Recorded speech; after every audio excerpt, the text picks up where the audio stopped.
And we're live. Yes. Yeah. Hello, everyone. I'm just looking at the playback to make sure we are all good. Yep. And I Okay. will. Yep, I see it on my end. Cool. Okay. All right. All right. Well, we can get this started as usual. Intro. Hello, everyone.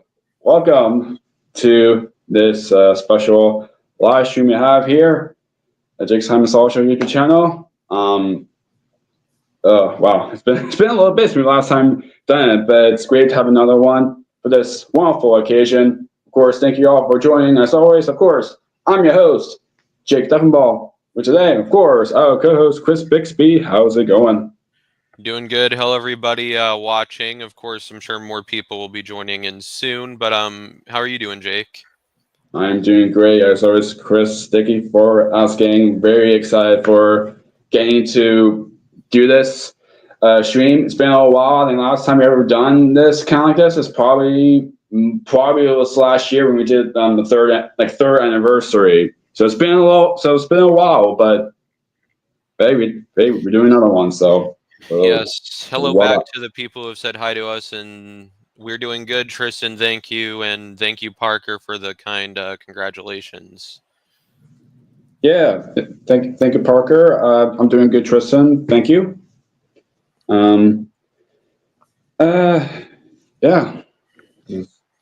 So whenever we probably have some more people who will be coming in, we can probably start talking about, start talking about the topics that we'll get into today. But of course, we'll do the usual Q&A, which of course y'all can start, whenever you want, you can just send the questions along to the Yes. chat, and we will get to that later. But in the meantime, uh, Yes. Oh, and Kirsten says, "Hey, Jake and Chris, I just wish Matt and Marty were here." Well, as some of you know, if you don't have social media or haven't checked the posts, yes, Matt is no longer a co-host, but we we still talk to him sometimes, and he's doing really well. So there's no bad blood or anything. He's doing well. It's yep. just podcasting, co-hosting a podcast was kind of a little too much for him to really take in, so we just kind of mutually decided to let him go. But Yeah, but of course both of us were still good, mutual, connected with Matt still, and still good for Ambars. It's just he's no longer be a part of this, But it doesn't mean that our connection with him will be stopped. That's yeah, it just kind of happens. Just yes, but yeah, I'm sure he's doing good, and of course he's still a part of the history books yep. throughout his one that he did for the show. So of course we can't get him for that. But yeah. It's my Uh, 21st birthday. Happy birthday, Aiden. Thank you for watching. yeah. Happy birthday, Aiden. Yeah. Um, Of course. let's see. All right, well, we have 18 people watching at the moment, so I feel like we should be good to just kind of Yeah. Okay. I get see it. things Okay. rolling. Yeah. Um, okay, so yeah, so I guess to start this off, as you see by the title and the thumbnail, it is the podcast 4th anniversary. So very very exciting. Um, it's crazy that that we've been doing this for 4 years. Yeah. I know. I mean, before I'm gonna have kind of like my talk on this. I mean, of course, before we forget to do this later on, I kind of want to do it now. You know, doing this show, it was just kind of just I mean, of course, we'll I'll get more to that whenever there's going to be a question regarding on that point. But I mean, it was just this kind of just idea and all that, and then we never expected that we're still doing this in general, and for how long way that we've become, 4 years doing it. We never thought like, oh, imagine we're doing this for, like, we never, like, I don't think we ever have that kind of, like, I mean, of course there are times we feel like, like, imagine what's going to happen, but we have like no idea that we've kind of like still have this going, still have the following going. And so thanks to everyone who even where you watch it, or even if to those who only just watching it through here, or through listening through various streaming platforms. But doesn't matter. The point is the support that that we've been getting, and that y'all appreciate, and like really like what we are doing. And like and we like recently from the podcast industry kind of thing, where they guys really like the format of what we're doing. And for you all to kind of like, like what we're doing, how the way we are to the guests, and always kind of like go, even there's times where we go like kind of like deep cuts, or just, just want to talk about more about certain things with the guests, various guests done, in general. And, for you all, if we all just like what we're doing, it just means, if we all, if we all love what we're doing as much as we and both of us are, that's what matters most. So thank you both. So thank you all for this wonderful support. That that's one of the main reasons why we still doing this show in the first place. So thank you, everyone. Yeah, for me, I kind of yeah, no, it's okay. I kind of came on. Well, I was a co-host on the DJ Bob show for on and on for about 2 years, and I still work on Bob's show occasionally. But basically, I kind of, after I hadn't been on Bob's show for some time, because Bob kind of took a different direction with his show, I kind of had the idea initially to start a podcast on my own. But then I was like, I don't know if I'd feel super comfortable just kind of running everything myself. So, and then I can't remember exactly how it all started, but I just remember, I guess it was you, Jake, just kind of telling me about this podcast and how you had the idea kind of for like a Barney like podcast. Yeah. I mean, since you kind of like mentioned that, I'll just kind of like go on with that part now. So with me, how it all kind of came about. So I remember like when I first started doing like like an interview, kind of like a experience, the first thing I ever done was doing, which it's no longer on YouTube now, because it's from my like old YouTube channels and all. But there was a time that I got to like interview like various people from the Wiggles community that I know for a while. And I remember I did one with you a while back. I still remember that. And so yeah, I was doing that for a little bit, and then for a short period time, I was doing a Barney related podcast. I remember the name still to this day, which is the Happy Dynamite's podcast. I remember we did. So it was me and our other former co-host, Matthew, that we're still talk to. I'm sure he's doing well too.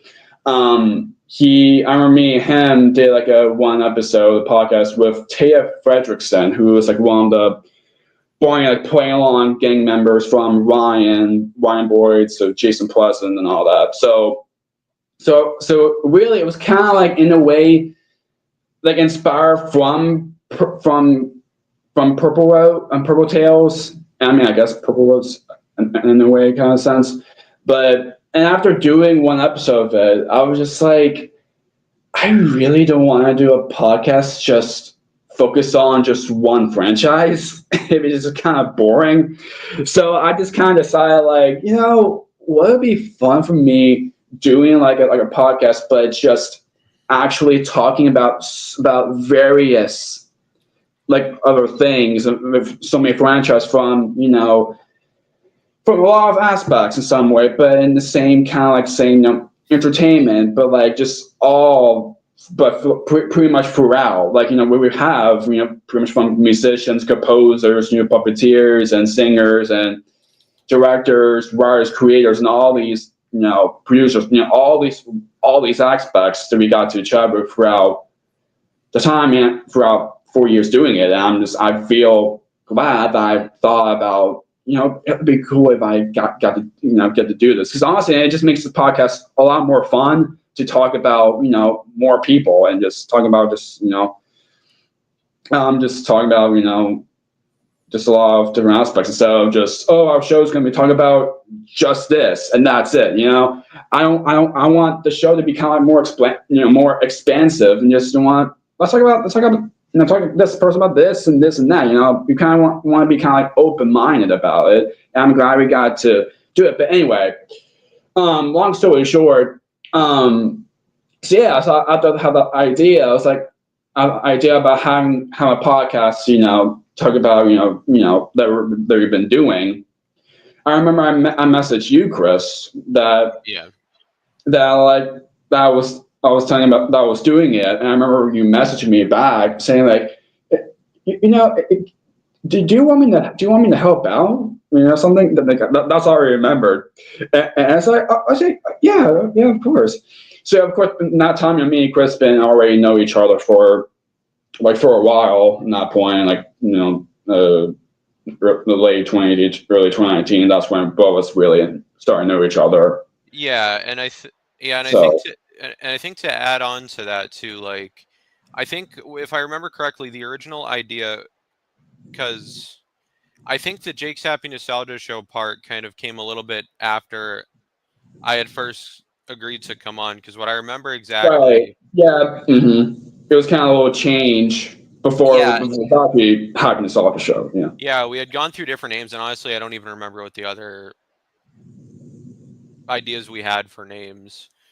But what I do remember, is I think originally the idea was similar to like the Barney fan podcasts that are out.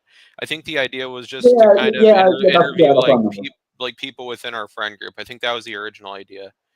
But then based on my experience doing interviews before, I kind of decided, well, it may be a little difficult, but what if we interview like actual like guests, like people who worked on the shows we want to talk about on this podcast?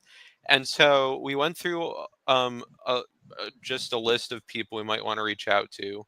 The first people I reached out to were the Krat brothers from Zaboomafoo and Krat's Creatures and Wild Krats. And they couldn't do it. So I was like, well, the first people I reached out to can't do it. So now what do we do?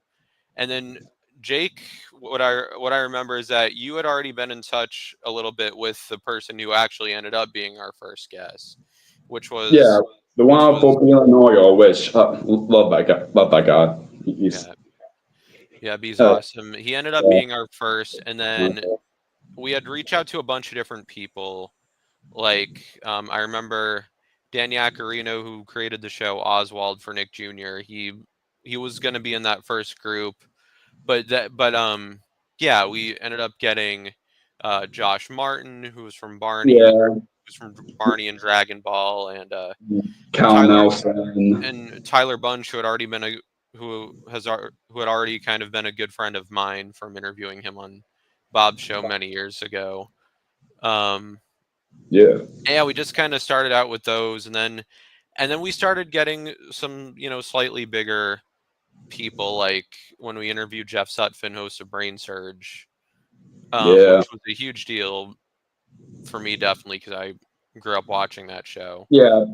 Same with me. I grew up watching Brain Surge like a lot. I remember it was like one of my favorites to watch on Nickelodeon growing up. So it was like, oh my gosh, I'm talking to Jeff. That's cool.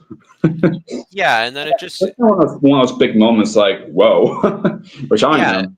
And then it just kind of took off from there. Just to have more ideas, reach out, and voila, rest history.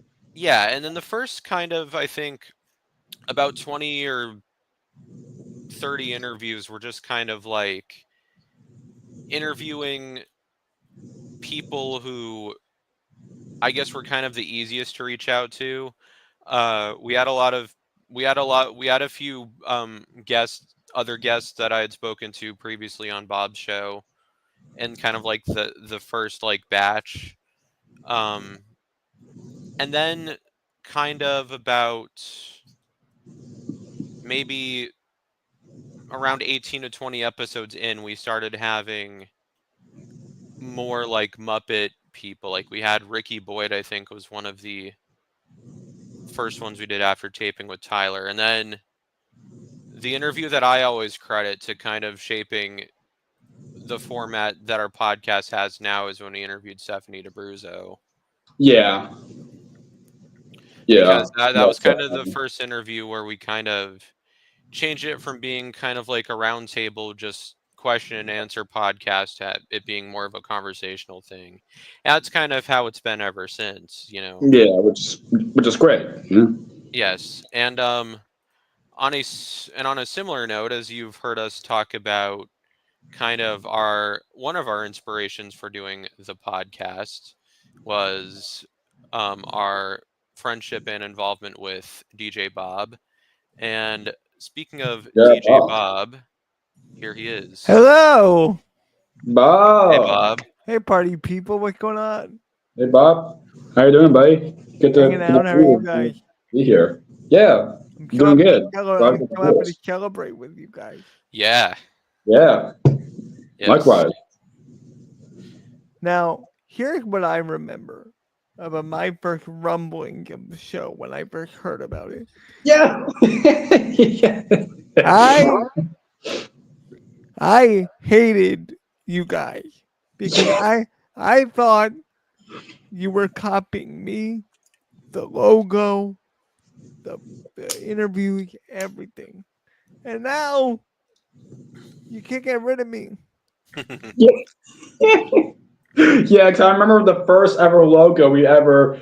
It was a pretty much almost like 100% of what your logo was looked like that time. And then, of course, the wonderful, who was a manager for a while, wonderful Kieran, was the one who got to make the new logo, and of course, we can't forget Trey for doing the usual intro and outro voiceover, And that's a cool thing about our branding. Even though we've changed like the design and format a little bit over the years, we've kept the same logo now for about 3 years. But they're all welcome changes, and it's nothing Oh, yeah. too drastic. So yeah. Because I remember there was that very interesting looking first logo. Mhm. And then there was the second one we had for a while, which was made by a good friend of Jake and I's, Josiah. Right. Wait, what was the first one? The first one was the one that kind of almost looks like what your show logo was. Yeah, I took an inspiration. I don't remember it. My idea for that very first Can logo. you put it up on here? Can we see it? Yeah, that's what I'm doing. I can try. Oh gosh, StreamYard kind of limits what's. Jake's just pulling it up, because I was gonna say I could try and pull it up on here, but StreamYard kind of limits like what's free and what's you have to pay for. Okay, so there you go. Oh yeah. Mm-hmm. So here's the thing. I took inspiration for that logo from a kind of side project that we were trying to do for your show, Bob, many years ago. It's so funny. I brought it up earlier today. I didn't thought about it, but I had to talk to somebody about it. Like that. Oh my god. Yeah, it was just a cute little side project we were trying to do for Bob's show that can nicely describe it. Yeah, it was something we had tried, and kind of discussing it more, we were just kind of like, maybe this won't work. But yeah, it was just weird in many ways than one. But I'm so happy that we've graduated from those times, and yeah. But I want to know, Chris, because I don't even know this. What was the first agent, like first interview that you Ooh. booked without an agent, or with an agent? With an agent, I think. Let me look through the list. Oh, the first one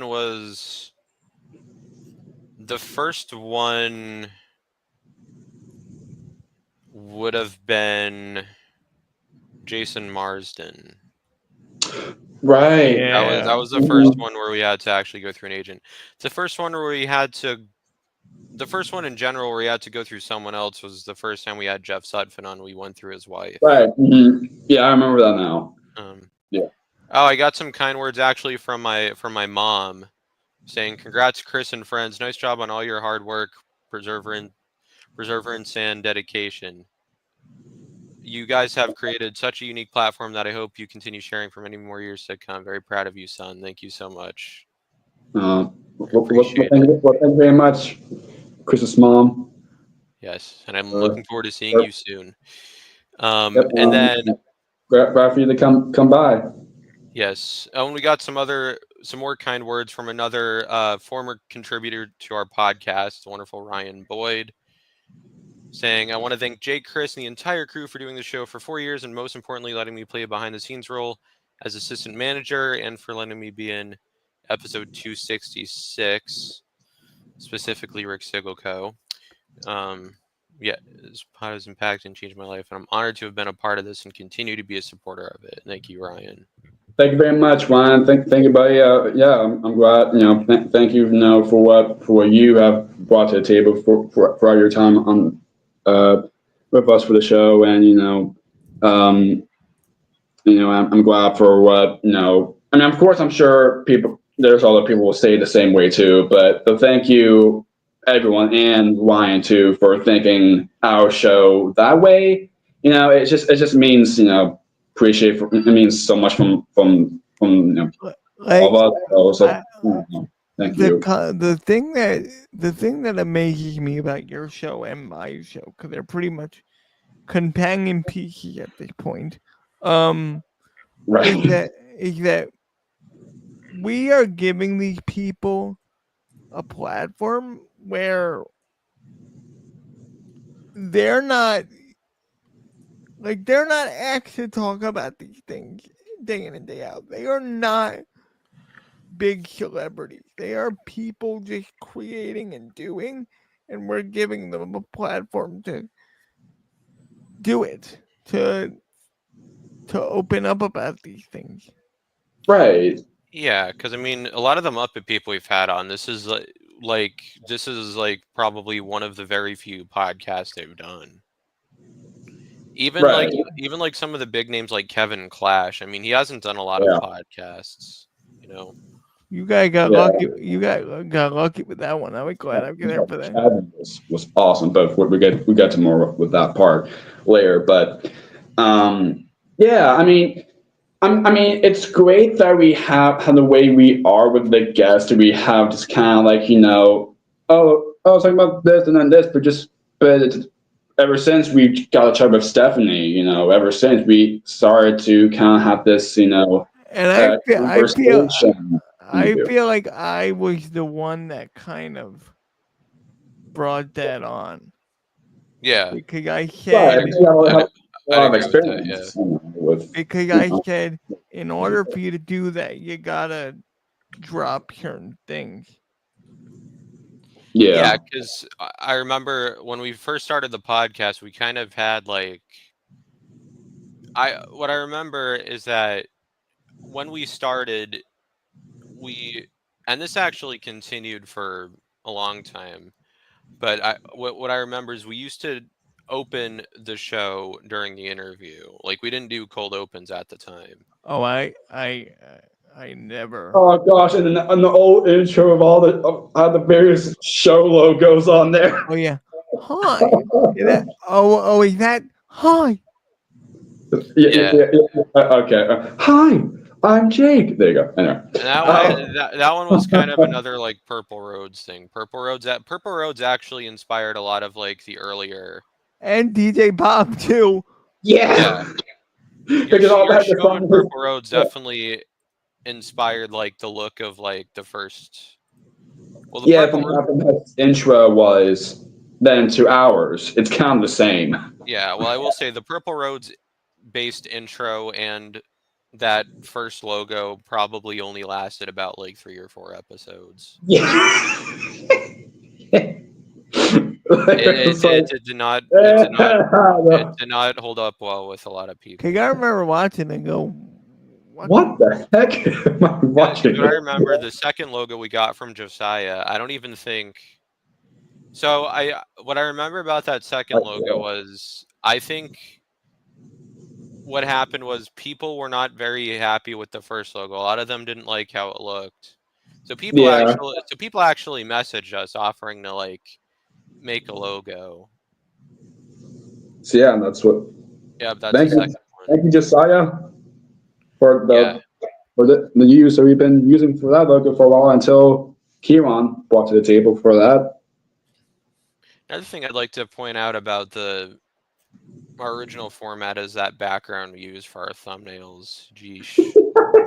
Yeah, we have like when we have like the instrumentals of various like songs from the show or something, and then ever since we kind of just and then after that I was like and then we actually have the actual like music like from like what was like what was that? Was that from like the free like free like copyright like music that you put on? that was my music.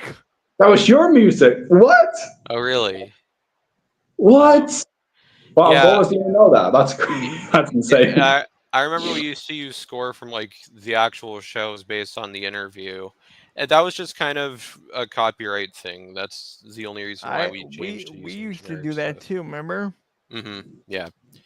Yeah, and then the intro we had when we first got the logo from Kieran, that and the intro music we use now are both like just public domain podcast music. Yeah. But yeah, I mean, You could probably still find them on YouTube, I'm sure. yeah, I'm sure. But also the fact that like we're like, I mean, of course, I'm not gonna but like, it's just the way how our show is that like, it's like how the way our vibe is like to like with the guests. It's not like, oh my gosh, oh my gosh, we're talking to the person about this and this, but like at the end of the day, it's like they are people too, like all of us. They're just so lucky to be involved in such huge thing that they just happen to be involved in stuff that we really like. Yeah, exactly. And we never. I mean, of course, not surprised that was happening like early on, where we kind of feel like oh my gosh, like a little fanboy, but it's just after all the interviews we've done, it's like I don't feel that anymore, just because it's just we're just trying another person that's just just so lucky to be involved in such a huge franchise, that we love since growing up, and you just it's cool to get to have that the guests, you feel like comfortable and just want to share it out, instead of like, oh, it's another interview about this, but like it's just even with how you are with your show as well, Bob, to add with that, it's just we are just very like make the guests so comfortable that they want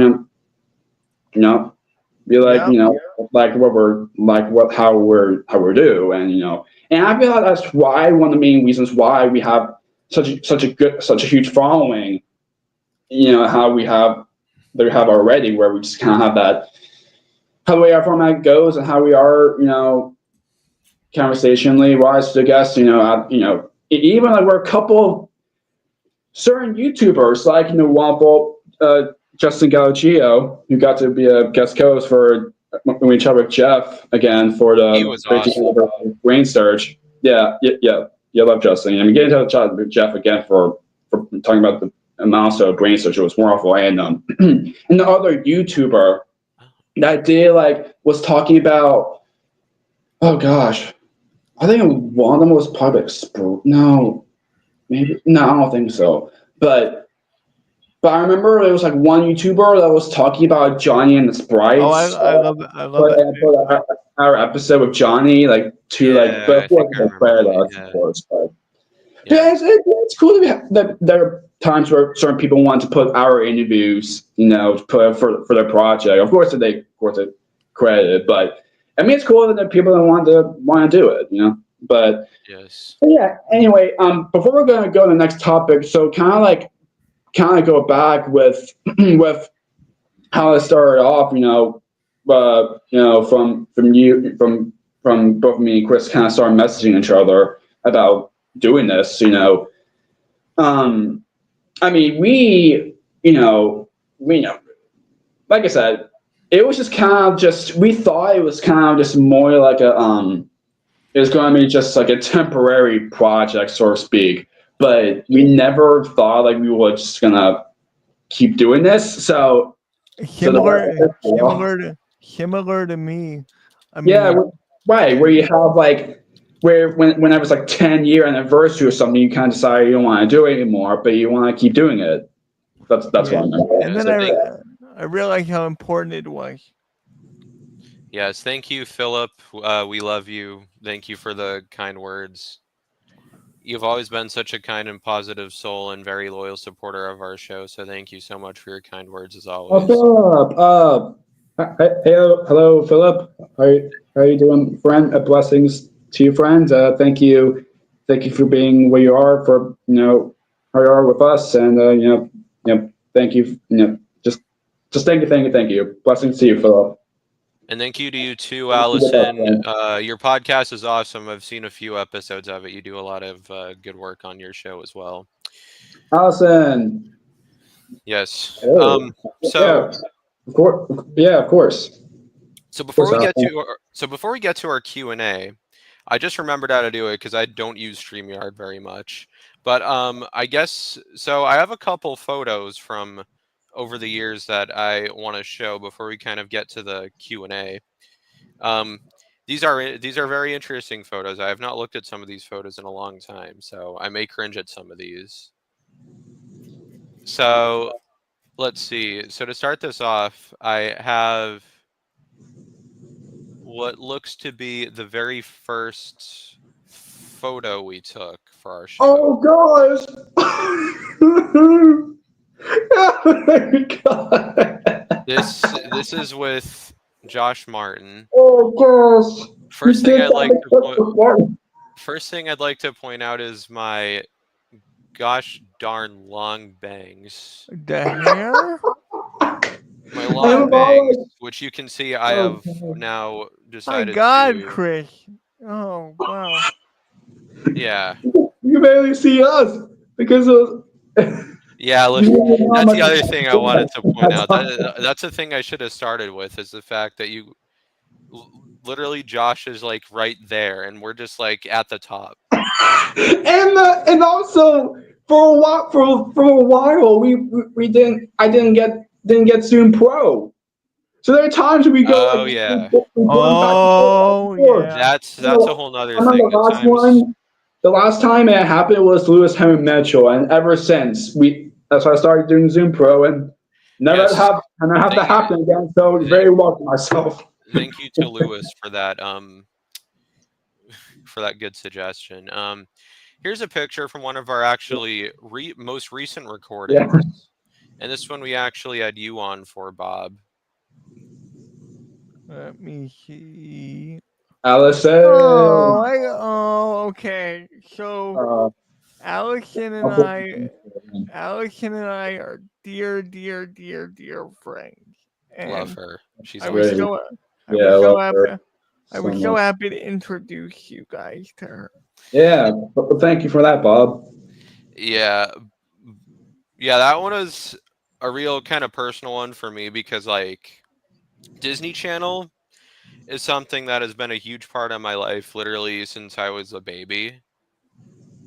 Like I remember being told, like, even when I was little and I was kind of like too young to understand some of the shows, like I was, even as like very little, like a little kid, I was still watching like all the Disney Channel stuff, like Lizzie McGuire and even Stevens, kind of like those really early shows, into like Raven and Sweet Life and Hannah and Wizards and Phineas and Ferb and all those shows. Right. So it's kind So of like, so yeah, it was kind of like where it's a thing where you finally can have that time to with Allison. You kind of have that finally. You can have, talk about your love of Disney Channel, with her. So it's And so not, I'm sure you have a lot of fun doing that. and not Yeah, to I can mention, say that. and not to mention, she's the kindest person ever. One of the kindest oh people. yeah. Yes. Yes, and when we've talked about possibly collaborating in the future for, whatever it is, we'll definitely keep you guys updated. But yeah, Allison's awesome. Yeah. I guess I'll share one more photo for now before we kind of get to the Q&A, which, let's see. Yeah, and probably during that we can probably talk about some of our favorites, favorite interviews we've ever done throughout the 4 years doing it so far, and Yeah. Well, I guess the last one I can share for now. I mean, I'll probably share more later on. But the last probably same with me too. But Yeah, last one I'll share for now is also one of our recent tapings, and also one that, for obvious reasons, has become a big hit. yeah, Oh yeah, some yeah, of nobody. course. Yeah, I Yes. wasn't there for that, but that was so cool. Oh my Yeah. gosh. Taping with Oh, Greg and having oh. another good friend of ours, Tyler, from Yeah, Tyler. Woo. Wiggles Enthusiasts, they do a lot of wonderful work, by the way. Definitely check out their Instagram for those Yes, watching. yes. Those who are big Wiggles fans and wants to see a lot of things that not all of Wiggles fans see. Go check Wiggles Enthusiasts out. It's really awesome on Instagram, TikTok, and wonderful Wiggles account. A lot of good stuff, and a little fun fact: Greg was actually also one of the first people we had reached out to for our show. Yeah, it took a while for it to happen, but I mean, in the end, it was so worth it.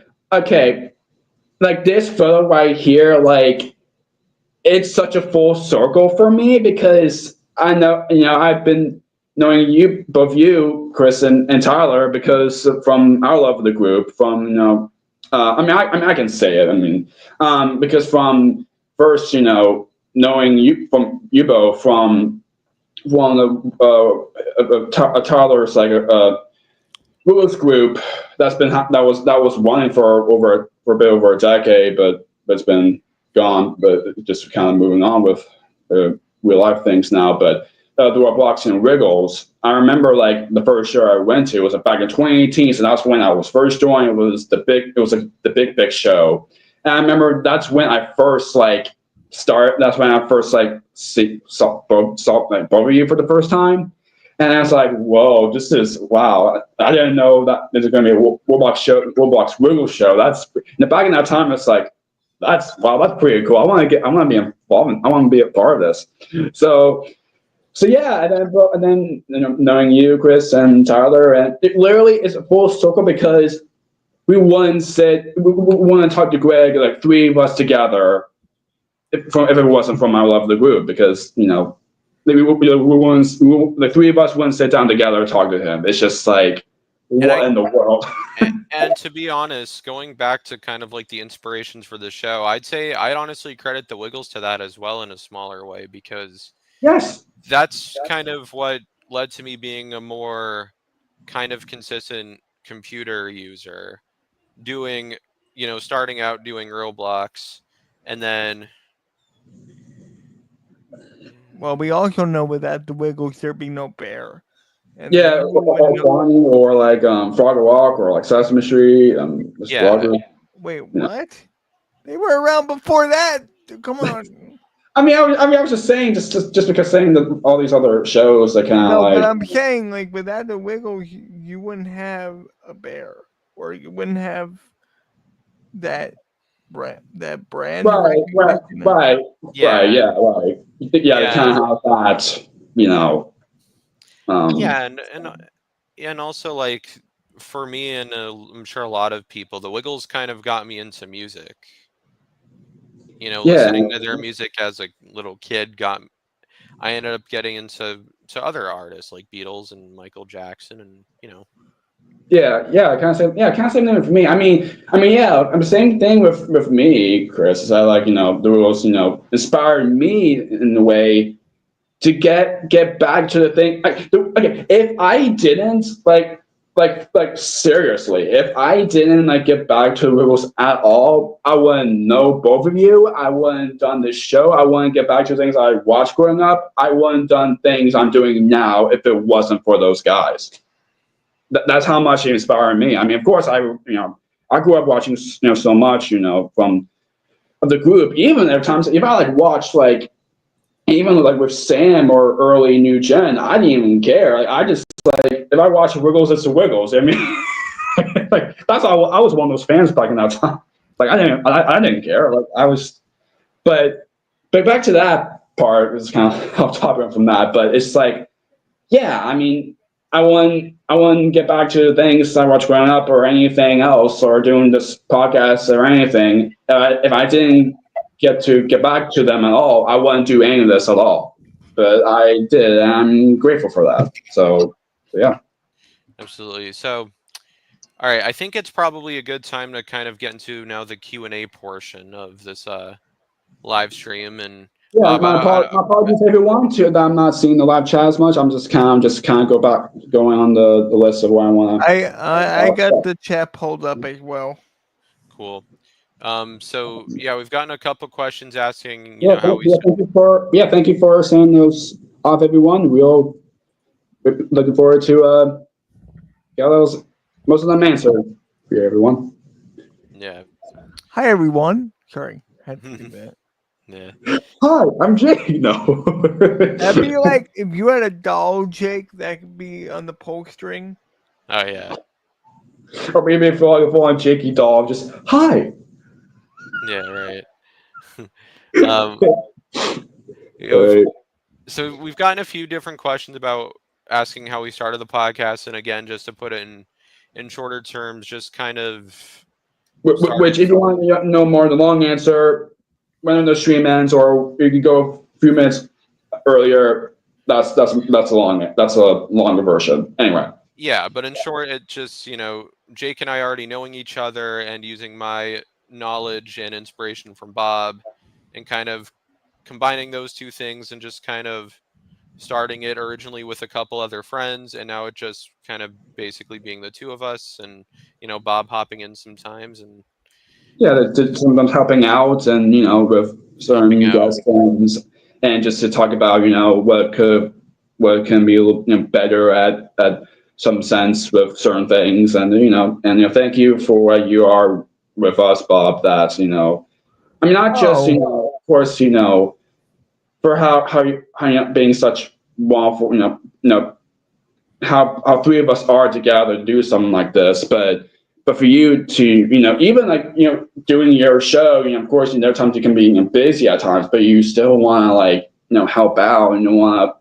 to And I think it's just thank you, buddy. I think the smart thing for people to know, and I know this is a Q&A and we've got other questions to go, but I just feel like it's important to let people know is that there's no competition here. Nobody has the goal of all right. We're going to be the best podcaster ever. Like it's not that. No, That's not. but like nobody has the goal of like, oh, Jake got this, I'm gonna do better. No, it's like we share, like we share guests, and we Doing our own way with our shows, and Exactly. Like I actually really enjoyed getting to help Bob with some of the Muppet people we've had on, like throwing yeah. out some examples. Matt Matt Vogel, the person who's our next airing going up, Joey Mazzarino. He helped Bob with him, and Really? Yeah. Yeah. So yeah, stay tuned for tomorrow's episode. That'll be going up, everyone. Though all I can say, it's one of those episodes. Been a long while. It's like kind of a longer episode, but it was very worth it. That I'm sure you all will and will definitely enjoy that one too. So yeah, look out for tomorrow's episode, everyone. But yeah, so yeah, it was just kind of how it was, So how we start off. And, thank you, Dominic. Thank you, Dominic. Great to hear from you. And yeah, I'm kind of like behind. So my apologies, everyone, if to those who were in the that chat. Yeah. Okay. So Josh Productions 07. How'd you get in contact with people you interview? Well, it's pretty much like either their social media, their website, or there are times we contact through their agents. Just kind of. Yeah, That's kind of how it is. So that's, I mean, of course, it's like, really, wow, but that's just kind of how it is. Where some people want to be in touch through agent and website and social, so it's pretty much those. I mean, there are times there's some guests we did got. It's like it kind of takes like a huge step for the getting that certain person, just because how we get to put it, but yeah, yeah. And it's like, I remember like originally with our show, most of the people that we had on early on, we reach out to directly, and I think that's kind of what made it challenging in the beginning, is because we were still kind of new to the game at that time, and even though I had been on your show, Bob, I feel like I was still kind of new to the game a little bit. Well, to be fair, my show's been on for a long time, but when you were on it, we were not doing the stuff we're doing now. So it's a different show. Right. And I had already done some of the things that I do for this show now. Like I help you write emails still. And you still do, yeah. Yeah. But I me too. But those are mostly kind of helping you kind of with your usual format of asking questions. I had never done anything like that myself. Like I hadn't planned out like any email formats or anything like that. So learning how to do that and then finding ways to reach out to agents and stuff. That's how we get a lot of, I guess, the more high caliber guests that we've had on, is by getting in touch with the agents, the managers, the assistants, the publicists, or through Bob or through other previous guests we've had on. Yeah. I'm always going to be an advocate for you guys, because there are so many people that think that they know how to do this, and they don't. I'm not calling anyone out. That's not me. Right. But what's important to know is that not every podcast. Actually, let me phrase it this way. Stephanie DeBruzo once said to me, and I'll never forget this. She said, "Not everything good is successful, and not everything successful is good." It's true. And the thing about you guys is you're constantly trying to do good stuff. Mm-hmm. And we're still learning too. We're always finding ways to improve. Not that like anything we're doing now is really wrong, but we're always just finding ways to make things just a little bit better. Yeah, we all, even in 4 years doing it, we're still always learning about something. It's just kind of endless. It's not like, that's what we're going to learn from that. Like, yeah, we're going to keep on learning. We're going to keep on learning. Yeah, like we've started to kind of branch out to doing like, I guess, kind of like press coverage type interviews. Oh yeah, and which are always fun to do. It's so much fun getting to do those. We got to those. as Yeah, well. getting But to do those over this past year has actually been a lot of fun. yeah, And we hope to do more of those soon. yeah, Because we've really had a lot of fun doing those. of course. Hi, Jess. Hello, Jack and Chris. Want to wish you both a happy 4th anniversary to your Happy Nostalgia show. Your show is incredible. Keep up the good work. Thank you very much, Ellie. Thank you. Jim, interesting. How about Yeah, we've gotten a few guest suggestions. First one from Jim Scott. How about doing a Dean Wen interview on the Happy Nostalgia podcast? And the answer to that is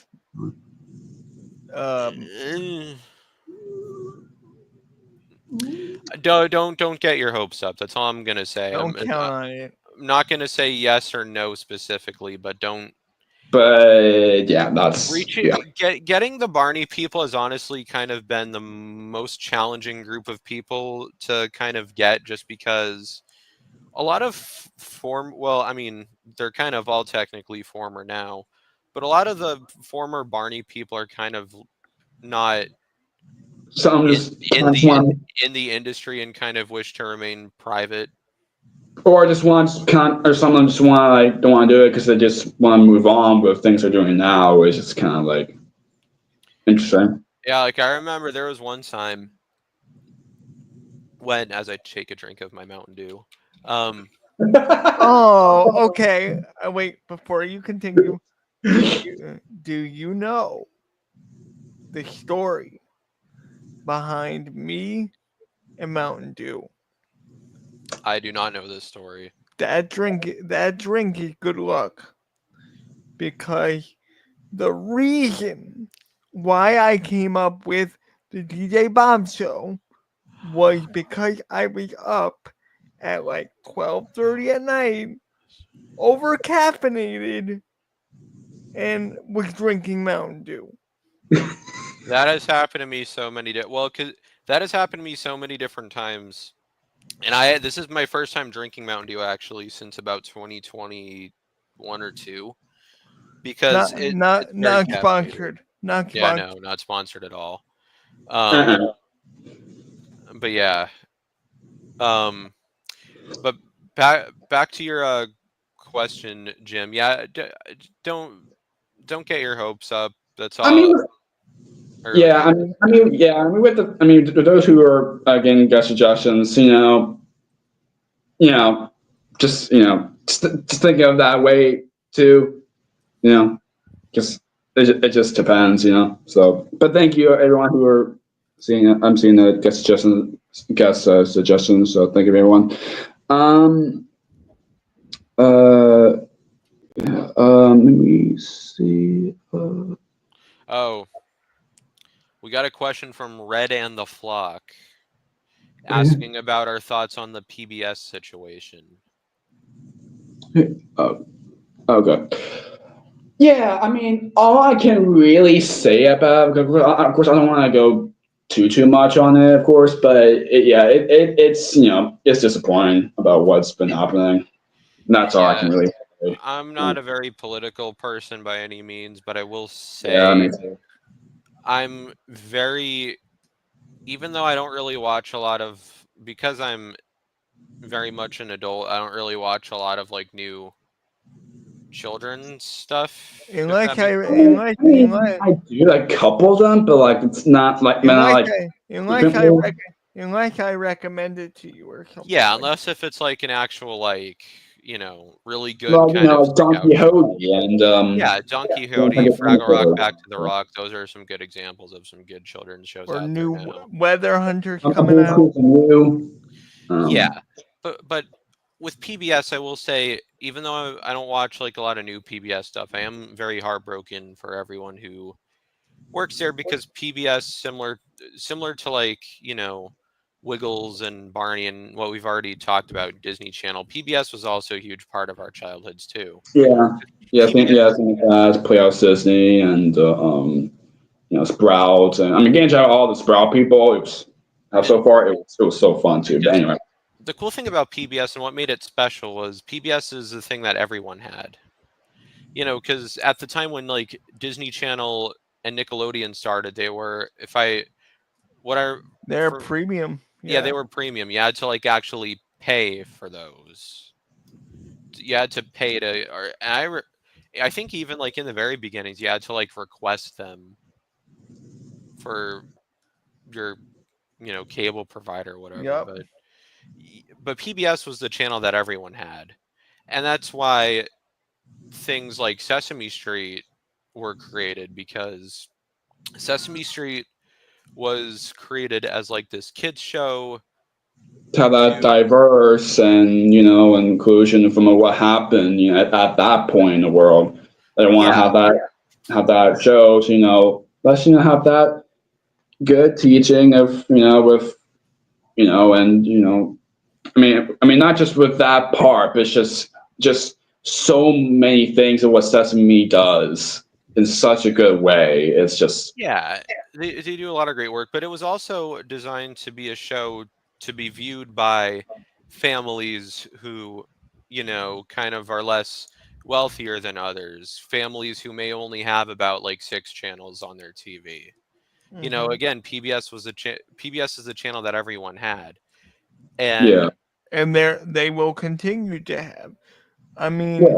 It's just the funding. It's here- just gonna be here's the different. thing. It's not gonna get well. PBS did a wonderful video on their social channel about just one of the staffers in the office just basically saying, "Let me just tell you the misinformation you've been Yeah, hearing. well, I've seen that. Yeah, Let me tell you that it's not true." They're still gonna keep going. yeah, yeah, they're still going to keep going. It's just things are going to be a little different. Um, yeah. But with that with that, kind of staying on that topic a little bit, the news about the Corporation for Public Broadcasting shutting down, I think, is kind of like the most heartbreaking part of this, because they were I think were PBS's sponsor like so many shows. biggest backer for years, thanks to Fred Rogers and kind of his fight for public broadcasting. Um, I, it's yeah. Yeah, if he was still here, he would be so devastated. They did a lot of wonderful work helping to bring the shows that we, and I'm sure a lot of you guys watching, grew up with. Yeah, from Mr. Watch Neighborhood to Sesame Street and the electric company, and then on and on. Yes, and even though PBS is still going to be accessible, it's still going to be there. It's going to feel very different with them not having really the same financial backers as the ones that kind of were their biggest support system for many decades. But, Right. I hope and pray that they're able to continue well, if that makes Yeah. sense. Yeah. Me too. Yeah. Of Um, course. let's Tristan. Speaking of being a Sunfur, what do you guys think about the new season? I mean, I haven't watched it yet, but I mean, I'm sure I probably will give it a watch when I have time. But it's great that Phoenix Ferb is still going, and Yeah, I've seen the first 2 episodes so far. It's really good. It's really good, actually. There aren't really a whole lot of changes. I mean, the only changes I can think of are some of the characters getting new voices. Like Ferb, for example, has had a new voice actor for a couple years now, and Jeremy also recently got recast. Um, the character Meep, I think, also got recast. But other than that, I mean, it's been a lot of the same people, Dan and Swampy running the show, and a lot of the vulnerable. I'm Vincent Martella. yeah, Vincent's back, and Ashley Tisdale and Caroline Ray and a lot of the other voice actors return, and a lot of the writers and stuff too. Like a previous guest on our show, John Colton Berry, who That's an early one too. Yeah. yeah, Oh my gosh. who wrote for the show and was responsible for a lot of their biggest hits, is writing on the new stuff as well. So I'm glad Yeah.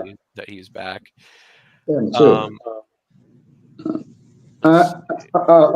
Thank you, Alex. For Thank you, Alex, and thank you, Tristan. I love really long episodes. Yeah, those are fun. I mean, one right off the bat that I think of is Leslie, because that one was two. That one was I 2.5 love Leslie. hours. Leslie is such a sweetheart. Like Leslie doing a short episode of anything doesn't exist because she just she wants to talk it out. You know. I love it. Leslie's so sweet, and yeah, I love our conversation with Bruce Connolly as well. I love Bruce, and of course, our good friend of ours who was guest host, Keelan, was there for that. That was a lot of fun. And actually, our next interview that is going up tomorrow is actually Going to be earlier. Yeah, that's going to be a really long one too. So keep on the lookout for tomorrow. But it'll be a great one. You guys will love it. Yeah. We've had the person on our show once before, but it's you guys will love it. It's awesome. You'll see where we mean when you see the posts and all that. You guys will love it. A question from my mom: what interview was the most difficult to prepare for? That's a good question. Most difficult to prepare for. I feel like, oh gosh, I feel it was probably, man. I feel it was probably. I mean, something I can think of right away is probably Murray, Kevin Clash, Steve Remeyer. I mean, I'm sure I did. I'm sure it was with Greg as well. For me, Murray and Greg honestly weren't as difficult to prepare for as some of the other ones because we. I thought it was meant by like how are you like how much stress you'll be or like oh my gosh. In terms of stress, I mean, definitely. I mean, how could you not be stressed when preparing for interviews like those? But yeah. But as far as like getting things ready and stuff like that, I mean, well, for Murray and Greg specifically, background or like, or just kind of like figuring out the right questions to ask and things like that. Okay. I mean, technically with Greg. I mean, I know like you and your folks, and really folks, and got to kind of help out with what's the question on that. So I'm sure it wasn't that hard. It's just what's because how making questions works is with a lot of interviews, it usually doesn't take us super long to write questions. With Greg and Murray, you'd think because we're Wiggles fans that it wouldn't take long to write questions, but with those, we kind of wanted to make sure they're as special as possible. So it took we don't want to be like for having that big interviews like that and big opportunity in the time with them. It's like okay, all right, you want the questions to be like that. I don't remember how long it took with Murray, but with Greg, it took us a good few months to make sure we have like all the good questions like ready, which is good. I'm totally, for all the podcasters out there, I'm definitely an advocate for making sure you have a good list of questions ready, like a few weeks to maybe even months, or even like just make sure you know the stuff backwards and forwards, so you're not worrying about oh no, what have they done? No. Yeah, exactly. Even if you're not the biggest fan of something, immerse yourself in the work so much that by the time you get to it, it sounds natural and real in your body, Yeah, because one question we get asked a lot is kind of like, how do you do a good interview? I feel like that's the question a lot of podcasters get. And really, one thing I would say is to look at whoever you're interviewing's other interviews. Research them, but also look at some of their other interviews too, so you're not like kind of asking the same questions. No, and even if you are, there's no doubt in my mind that these people are asked the same questions, but it's finding a different way to ask. Yeah. Yeah, but to answer the question, for me, I guess the most difficult one to prepare for me was probably Kevin Clash, just because Yeah. Kevin's done a lot Right. of Kevin's done a lot of things, but we only had about like an hour with I him, mean, it was which cool is getting to fine. talk to him about puzzle place and all that, but yeah, I remember when Yeah, we got to when we first got Greg and Kevin, Ryan and all that. I kind of started like making kind of like the first like edition of like the first wall of the questions and all that. Like, 'cause I kind of want to get that started because yeah, and with certain people like just not all again, that time, to prepare. and with certain people like again going back to Leslie, we kind of knew that that one would kind of be a longer one, so we were able to cover pretty much everything. Yeah, just Um, great. and other people too, like Rick Lyon, that was another long one, and we were able to cover a lot of ground with him. But Um, yeah, for me, probably Kevin Clash. yeah. So yeah, yeah. I mean, it's kind of. I know I kind of answer in that different way, but some of them it's kind. Well, okay, if it's like, oh my gosh. I probably go as of right now, Kevin and Greg, most likely. Um, Let's see. okay, okay. I saw the question from Allison, but we'll get to that part in a little bit. Tristan said Dean doesn't really do interviews. Yeah, that's the other thing too. Some Yeah, the other thing, and this isn't always the case. Sometimes it is, not always. But if the person you're trying to interview if you don't see a lot of interviews with the person already, there's a small chance the person might not be interested in being interviewed. Dean, because you got to think about it. With Dean specifically, he hasn't been on Purple Roads. And Dean worked with Carrie, the host of the podcast, because Carrie was to Dean like David Joyner was to Bob West. Carrie was the body performer, Dean was the and voice. Dean got to do the voice, so it's like so. Of course, we both of them got to work together like for a long time during the Park era. The fact that he wasn't, it's just Dean's not on there. the fact But that he, them. the fact that he hasn't and might never be on Carrie's show is kind of a sign that maybe just interviews aren't really his thing, which I totally No, and that shocks me because he's an industry dude. Like he's not. yeah, prior. because Barney's not the only doing thing. Radio Disney and That's how I grew up with him. Like I remember like being 5 and 6 years old and listening to the morning show on Radio Disney, and he was right there. oh.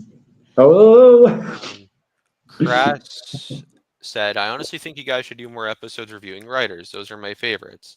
Are any more of those coming soon? Thank you again for your yes. Thank you again for your kind feedback, Crass. Very Thank you, Crass. a fan of our show. Interviewing writers have been a lot of fun. We kind of started out with that, kind of interviewing a lot of the former Sesame writers. And after doing that, we've kind of started to branch out to interviewing writers of other things. And keep on the lookout because we may have some writers for some very well-known films coming up. Yeah. So keep on the lookout for those. Of course. Mr. Fulton Mraz. Hello, Jay. Congratulations on your 4th anniversary. Oh my God, Jason Mraz. Okay, sorry. Madeline McGregor. Hi, Jay. Congratulations on 4 years of your wonderful podcast. Again, thank you very much. I saw the question that you put out. Like I said before, from someone had that same question away. It's just pretty much from either their websites, their social media agents, their publicists, and all that. So that's pretty much from that. Parker, with streaming being the new way, it's hard for PBS to survive. Yeah, it's. I mean, it's great they have Shumi now to kind of talk, but like, I mean, Yeah, I can kind of get that. I mean, PBS does have their own streaming platforms. Like they have a video app which has a lot of clips of their shows and also some full episodes, and their YouTube channel I think also has some stuff too. But yeah, uh, I'm sure PBS will find a way. I mean, they've always managed to find a way. I mean, I don't know if they still do them, but I remember seeing like the pledge drives and stuff that they used to do. yes, and that is why Bonnie. That's why Bonnie got a second season from that. Oh yeah, after that first season, PBS was like, "Nope, we don't want to do this show anymore. Kids won't get it. They won't connect to it." But the audience 100% disagreed, and with the help of the roar from the audience and with the help of pledge drives, they funded a second season, and then the second season was And what's completed. history? The second season led to seasons 3 to what, like 14. You know, Yeah. Barney had a long run because of those pledge drives and because of, as PBS says, viewers like you. Thank you. That's funny. Thank you. Oh Yeah. God, here's like you. Yes. Tristan asked a question another question we actually get asked pretty often. Who's a Sesame or Muppet related person that you'd like to talk to that I haven't gotten to talk to yet? I was joking about to say Frank Oz. Yeah, Oh, that's another one that maybe don't get no, comfortable no, yet. no. Joan But all seriousness, Joan Gans Cooney, I'd say, would oh be yeah, a um, very.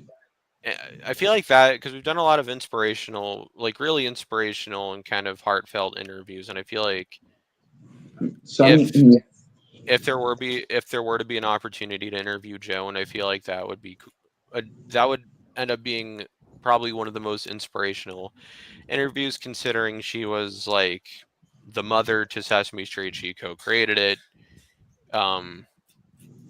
So getting to talk to her would be cool. yeah. I'm trying to think of another other Sesame human cast that's still alive. Oh, Who was on the show? Who was like the wife of Gordon? Loretta Long, who played Susan. Yeah, Yeah, yeah. she'd be Mm-hmm. cool. She'd be cool. Yeah. I'm sure there may be more to that, but that's I can. With me, If he were still alive, I would also say Will Lee, who's And Mr. Cooper. I know there's a puppeteer. Fred I know, Rogers. I know there's a puppeteer that you guys want that I recently had on. Yes. David Rudman, and I'm hoping that Right. that works out for you guys. Yes, I know a lot of people have suggested him as a guest, and we're trying. We've been in talks a little bit over the years, so. And a little bit of a behind the scenes anecdote is that Chris helped cut that episode, so the I donkey, did, yes. the Don Quixote, Yeah. Daniel Tiger visits someplace else. Yeah. 70, episode, by the way. 70 something. I forget how long it is, but it's kind of a long one. Yeah. Yeah. Yeah. Oh gosh, what was I just thought of it. What was not right now I remember. I mean, some of the Muppet people that would be cool. It'd be cool to get since we got a chat with Haley Jenkins. It'd be cool to get a chat with Frankie Cordero. Oh yeah. Stacey Gordon. Frankie's cool. I love Frankie. Yeah, because he would be cool because I feel like a lot of the time with Frankie's interviews, a lot of people would either talk to him about either Don Quixote or with performing Rudy. But what some people don't know about Frankie was he was on Sesame Street long before being a Before regular you're doing those puppeteer and characters. getting Rudy. Yeah. He started working for Sesame in like 2000. So you know Yeah. he's done other stuff too. Like Yeah, I just want additional puppeteers for Big Big World, I think. yeah, he did Big Big Maybe. World. He did stuff for Ubi and Jack's Big Music Show. So he's kind of been he's been kind of like in people's minds in the puppet world. Yeah. Interviewing him would be cool. Yeah. Okay. I'm this guy. I wouldn't have known such intriguing and funny behind the scenes stories if it weren't for interviews like this. Happy anniversary, Jake. Thank you very much. Waters was awesome. You would be, yeah, of course. Um, with your question, man, we're good with. I mean, we don't really need at this moment. We don't. It's probably really just me and Chris. So we don't really. So I don't think really need another co-host at this time. But yeah, to kind of expand on that. Yeah, like for years we had other co-hosts, but the thing we kind of look back, the thing we kind of realize now looking back at those days is kind of like having all those co-hosts. It made a lot of yeah, there was a time there was like it made a five lot. of us there. Yeah, it made a lot of interviews really difficult to schedule. Yeah, And also because of me and Chris camaraderie with each other. That's kind of just not thing about. That's why kind of the show is now with just two of us because it just makes and plus the less codes we have, the much better flexibility with the scheduling Yeah, wise. and to put this bluntly and to put this lightly, right. I'm not going to name names, but we've had some issues in the past with people kind of understanding and realizing that this is a podcast and scheduling is kind of about the guests. And that's another piece of advice I would give to anyone who wants to start a podcast is with scheduling, you kind of have to have the guest in mind the most because they're taking time out of their day, out of their busy schedule to speak to you about whatever. So that's the other thing you got to think about is like, you know, you got to definitely consider the guests' schedule. And we kind of had issues with people kind of understanding that respectfully, but and Yeah, but it's all good. for people that are not in it, it totally it totally makes sense. Like you almost have to drop everything you're doing to make sure that you give them the quality product.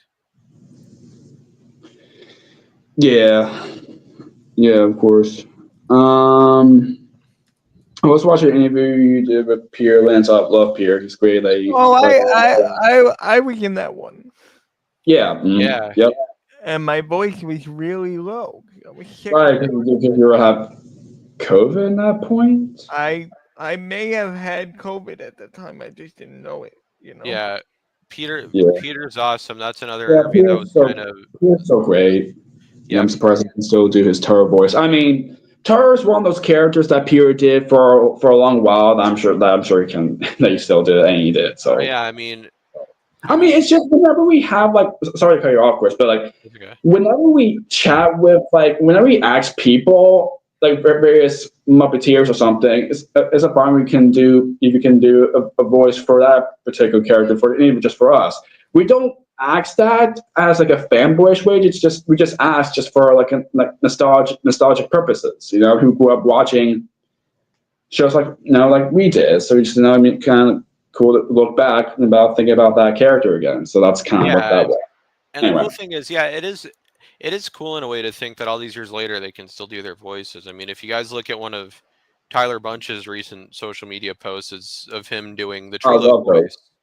So it's and getting to interview like a lot of voiceover people, like a lot of voice actors, especially people who do lots of voices. Like when we had Carlos Alazraki on, who Yeah. did, Rocco's Modern I Life. forgot that you guys did that one. Yeah, like I Rocco's Modern Life, Cat Dog, Maya and that's Miguel. cool. He's done a lot for Sorry, I got way too excited. But like that's cool. he's one of the 3 caballeros for Disney. Like he's done a He'll lot be of he'll be in wonderful my voice he'll work. be in my Debbie Derryberry. he'll be in my Carlos will be in my area this weekend as well as Rob. Yeah, the con. Yeah. Yeah, I can't go, but still. Yeah, and Yeah. and going back to Barney people, I mean, getting to interview Julie and Patty, who voiced Yeah, like Baby Wop and BJ, they can still do their voices very yeah, well. yeah. So fun getting chat with them. Both of them. Of course, and for Kyle Nelson to hop in during our chat with Patty, it was so fun. Well, them talk to each other again. Yeah. All right, We just we're not like that. We just want to actually, is it fine if we can, of course we don't want to have that kind of like a pressure thing. Just if they want to do it, they can, but if they don't because they can't do it anymore. That's it's all good. Kind of question, Greg, we're most difficult, yeah. Okay, from Allison, who would you like to see on my? Well, I mean, really, at the end of the day, it's your show. So if you want like have more people about from a certain thing, just kind of just just go for it, Michael Frith and Kathy Mullen, that would be that would be cool. That might be another one that is kind of like up in the air on whether they'd want to do it, but that would be cool. Yeah, but that'd be cool. Regarding character voices, gotta love how Leslie just does it the second she brings them up. Meanwhile, Bear is just Noel's real voice. So yeah. Yeah, it's kind of cool how that works. How some of the voices are just people's regular voices, like Peter with Snook for "It's a Big Big World." Yeah. Hey, love that. Yeah. Hey. And then we've had both of those voices with Peter and Noel do with their characters, where it's the only difference is just the calming tone of their voice. That's it. So it's not that much to it. But yeah. Thank you those who are sending questions. To those who are still watching, you can send some more whenever. But yeah, before we kind of start talk about other things that's coming up soon.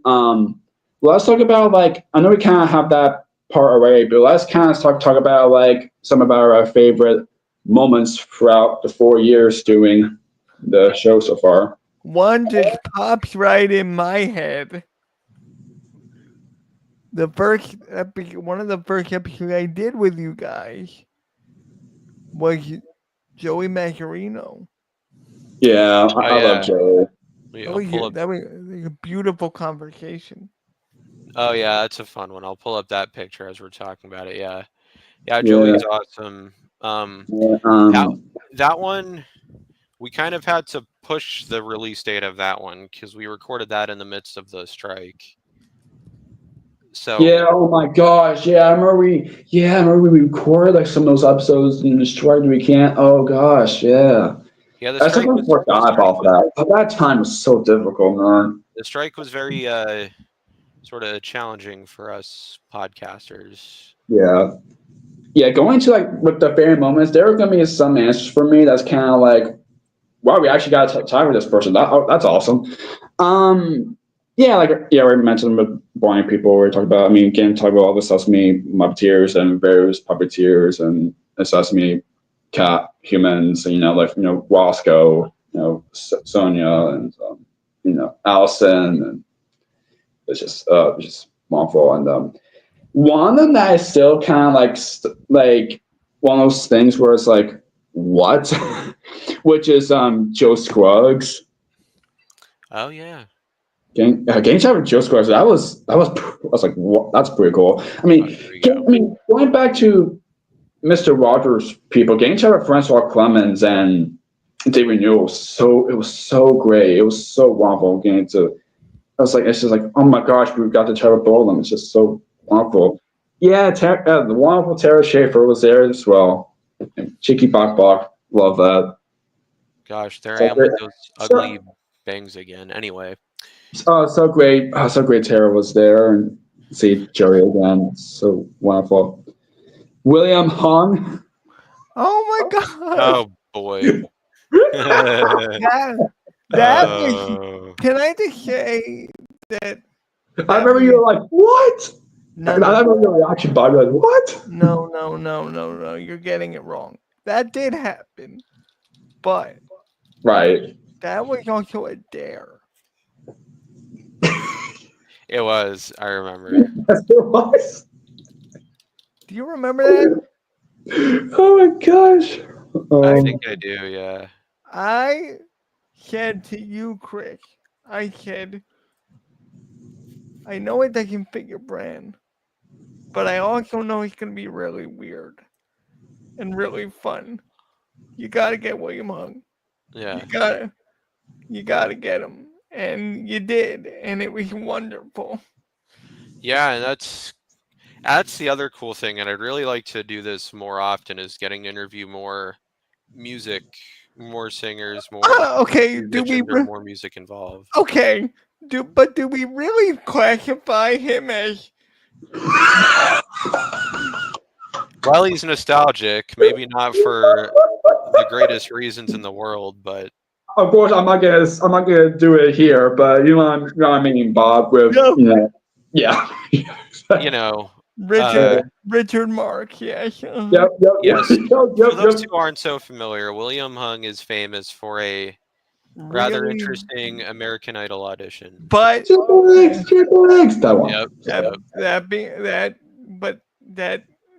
being said, it did catapult him to fame. Yes, he got to perform in many different sports events and different things like that. Indeed, he did. He's gotten to put out albums. He is he's been out and about with his old music career. One of the best Christmas albums of all time. Yeah. Yeah, here it is. The one. Here it is. Oh, David Newell, yeah. Like, oh my gosh. But yeah, going back to with the press stuff, getting to do press for.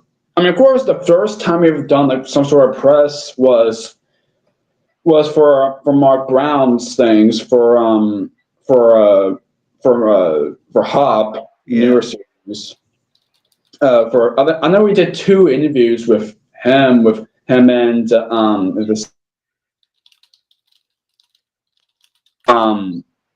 getting to kind of, the first one was kind of like talking about more with with more of the show, and then the other was kind of more talking about more with Arthur and postcards and a little, and kind of course a little bit with but yeah, I mean, getting to talk with Mark Brown is just he's so lovely. I get emotional every time I think about him because that one, the sweetest on my show, that was like a bucket list. If I do this interview, I can quit now. Like that was. I love that. But I'm not quitting. But like it was like one of those benchmark moments of like, oh, like you can do it, like, and you guys can do it too. Yeah, of course. Exactly. With us with Greg, it was just kind of that feeling. I mean, of course, with Murray and Philip as well, too. But yeah, I was getting to do press for Yo Gabba Gabba Lands, getting to chat with Scott Schultz again, and Christian Jacobs, another co-creator of Scott and the voice of Plex. That was a lot of fun getting to do that because that was kind of like the first major big press thing we ever done. So it was pretty where the network was watching, and it's a whole thing.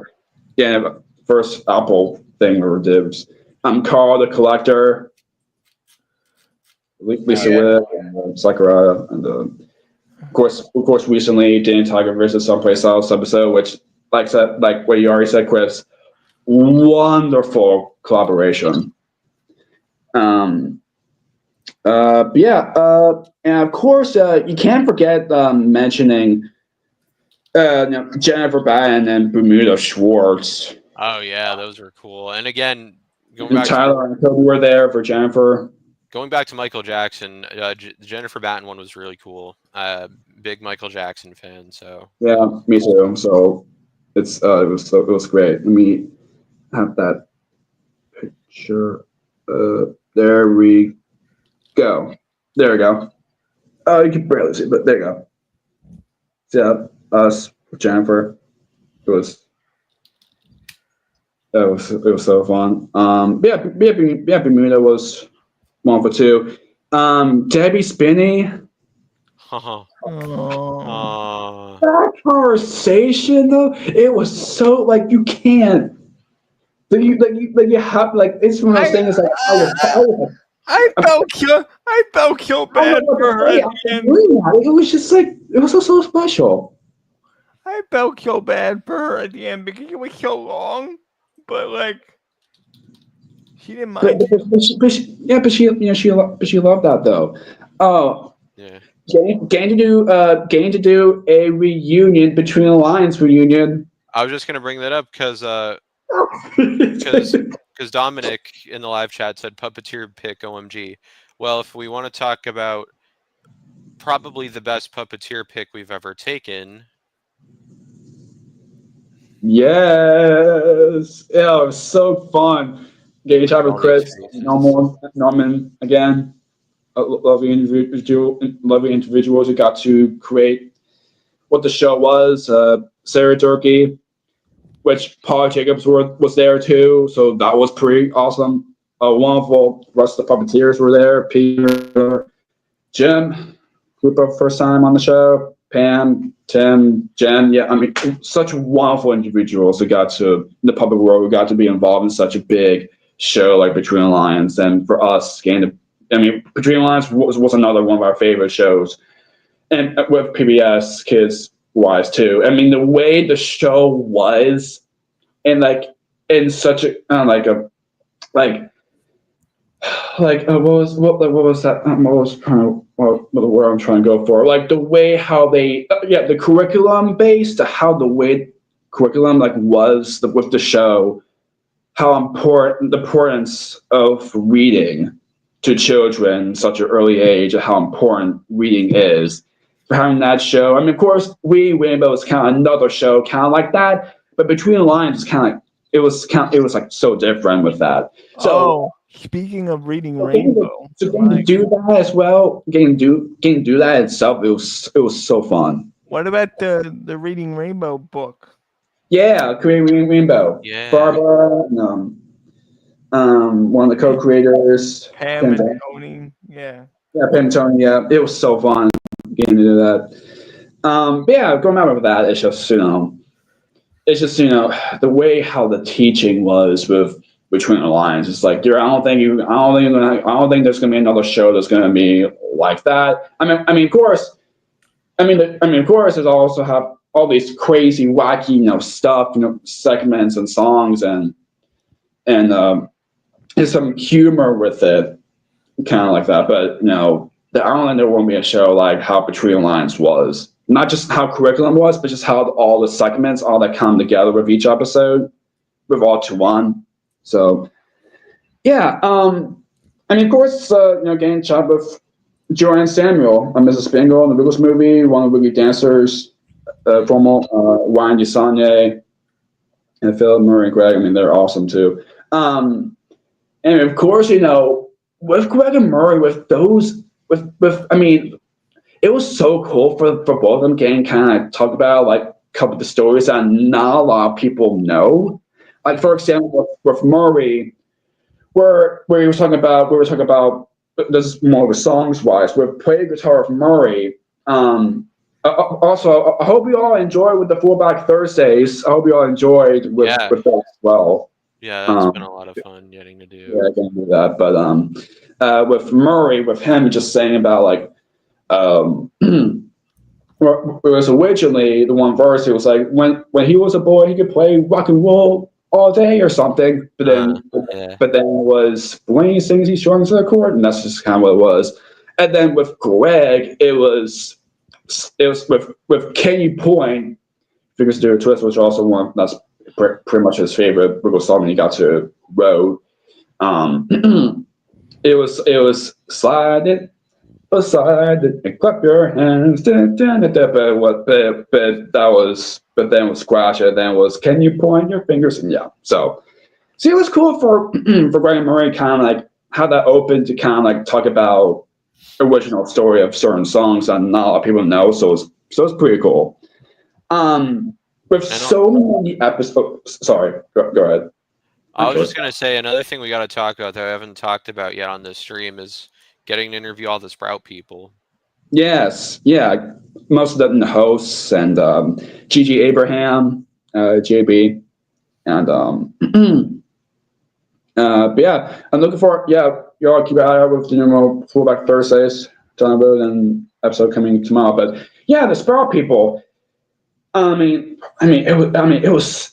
was so much fun getting a chat with those people. I mean, like I said, like with PBS Kids and Nickelodeon and Disney Channel, Nick Jr., all these things, processing. But Sprout was another huge network for me and Chris, especially. Yeah, see, that was something that I had no memory. Not only memory of, I didn't even have the channel. Yeah, I had Sprout kind of mostly in its first few years. I first got Sprout in 2007. And then I lost Sprout in 2011 and then got it again in like 2013, but by that point a lot of the good stuff had already been gone.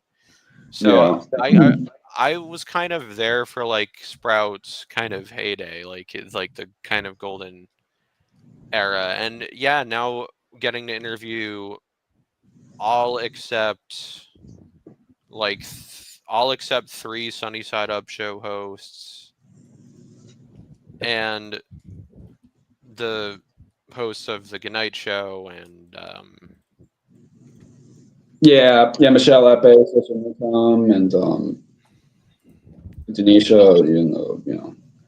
all these Sprout people we get to chat. It's so much fun getting to it because Sprout was such a it was such a simple channel that it was just so special for me and Chris to watch growing up with all the blocks and it's just that channel itself. It was so great to watch and back in that time when it was such a wonderful thing to watch. Before the format was kind of changed to how it was in the Universal Kids, and Yeah, and I always thought of Sprout as kind of like Treehouse for the U.S. Because Treehouse in Canada, all this kind of sorry, I'm trying to think what was like because Treehouse from what I've seen had blocks and had shows from all sorts of different companies. Treehouse from Canada. Right, okay, no, I gotcha. Yeah, Sprout was kind of like our Treehouse, because it had because Treehouse, similar to Sprout, had their own original shows, but also had like Sesame Street and the Wiggles and Barney and Bear, and then for Sprout, Sprout had their original shows like the Blocks and their own like original shows like Nina's World and all those shows. But then they also had all the PBS Kids shows: Sesame, Barney, Teletubbies, Zaboomafoo. Yeah. And so the Science Kid at some point. The different hit entertainment shows: Bob the Builder, Pingu, Fireman Sam, Rub-a-Dubber. Yeah. So that channel itself was just combined all of this to one, but it's just such a wonderful channel growing up, and so getting to chat with those people in general, it's just we've had a lot of blast doing, and I hope we'll be chatting with some more down the road. But yeah. My cat's name is Cleo from Between the Lines. Yes, I do remember I helped you pick out the name. Oh wow, that's cool. And that's awesome. the cat that my mom used to have was named Basil, which was taken from Basil the Johnny cat. Price. Well, no, actually, so because Basil was a cat, that name was actually taken from a Wiggles song called Basil the Cat. Right. Mm-hmm. Notice I thought you meant by from Johnny and the Sprites. Yeah. It's like, We call her Basil because Basil is kind of how they pronounce it in Australia. right. Right. So But, Basil and Sprites, but I'll go back with the questions very quickly here. Do you have a video episode on my podcast? With me, Allison, I, I'm honestly gonna go with like the one you probably they did with the David Matthew Feldman, which some of the guests who that was on our show, David Matthew Feldman, Bailey Aronson, Joey Agelberger, Chris Phillips, that's one that comes to mind for me because any interview with Chris Phillips, talk about another nice guy. I love Chris. Yeah. Hillary Hawkins, the Travis Scuba. Oh, Hillary Hawkins is cool. A very energetic. Very energetic person, but that one was a fun watch. Yeah. Kaz Hyman, who both of us have also. One of the literally. Oh my god. Kaz. Yeah. I'm not even gonna say please. I'm not gonna say please. Just give me your questions. Oh gosh. Oh yeah. It was part where Joey did like Stingy's voice, and that was that catchphrase. I'm not even gonna say please. Just give me your questions. I want them. They're mine. And you just and Another thing that popped up in my mind going back to voices is having the character voices do our station IDs. like a Jim Conroy, a Yeah, Man. the first one I think Jim's so fun. because I think what I remember is the station IDs we actually had planned way back in 2022, but we didn't really have enough of them at the time to kind of really start using them. So if I remember correctly, I think the first time we actually started using them was the first one we used was with Cleo's Which that was so cool. Getting to receive that. Yeah. But having any people bring a question next Friday. Oh, awesome! Rand's wonderful. I'm sure we'll have a wonderful time with him. I love him. Yeah, and Randy's someone that I actually had spoken with on Bob's show. Right. I don't think it ever aired. I don't know if it ever aired, but that was probably about 8 years ago now. Yeah. For us there too. God bless you, Sprout. Yep. Exactly. For real. My mom said, "Hit my Basil Boy kitty. Actually, we need help naming another female kitten. Any ideas?"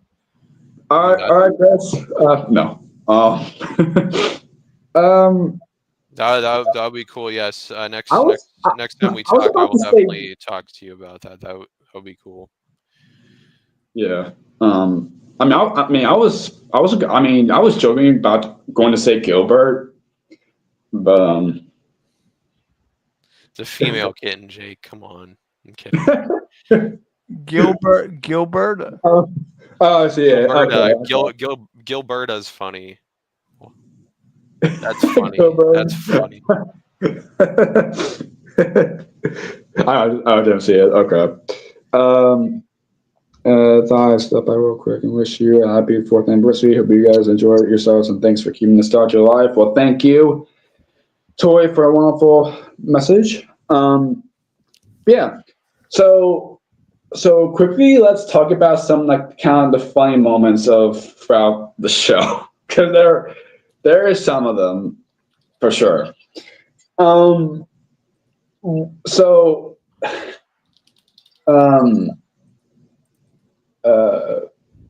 Goodness. One is where like I can't believe I'm gonna say, oh gosh, she's being super remarkable. For one time you said Galaxy Cons, I can't believe I'm gonna tell you this. Jeez. Oh, yeah. So okay, it's from our chat with Stephanie. Yeah. Yeah. Where for absolutely no reason, I don't know what went into my mind just saying that way. There's a one point in the interview where we talk about the Oinker sisters.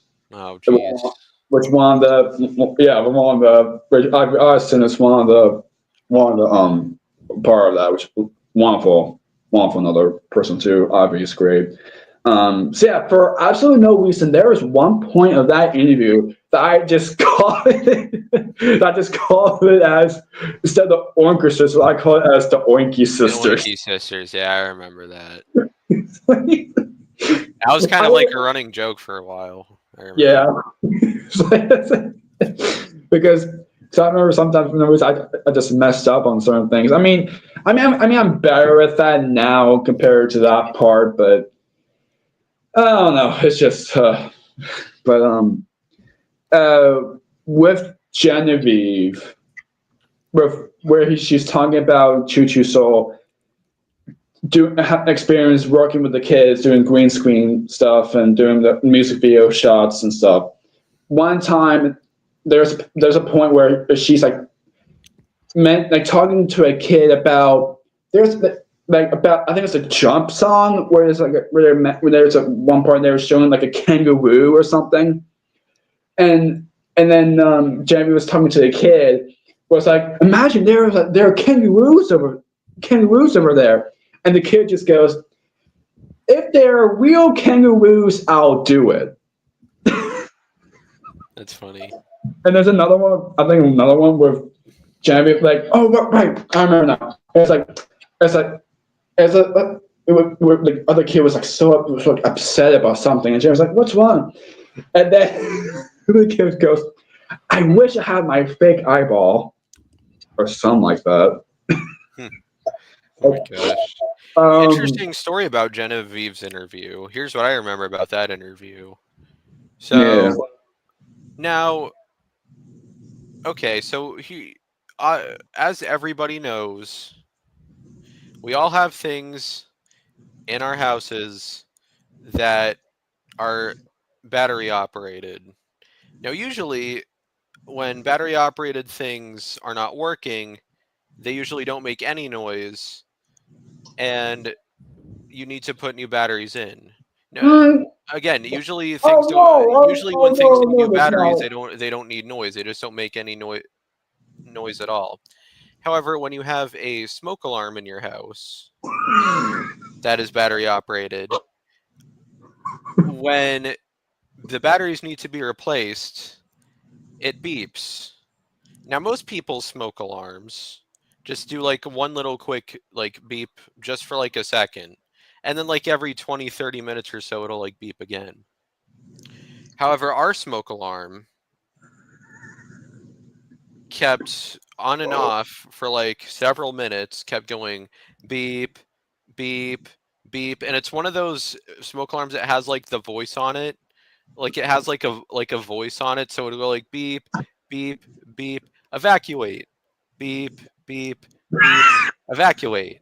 So if you notice how it was kind of silent during Genevieve's interview, that's why. I know that happened. I had to keep muting. Well, here's what happened. Prior to us taping with Genevieve, the smoke alarm kept going off, and it was so loud. Literally, the three of us, me and the two other people I live with at home, had to go in the downstairs bathroom to get away from the noise. And it got so bad, literally one of our neighbors came over and had to help fix the smoke alarm. It was nuts. And then literally 5 minutes later is when I have to tape with Genevieve, and it was still happening. So for the first few minutes, if you notice that I was silent, that's why.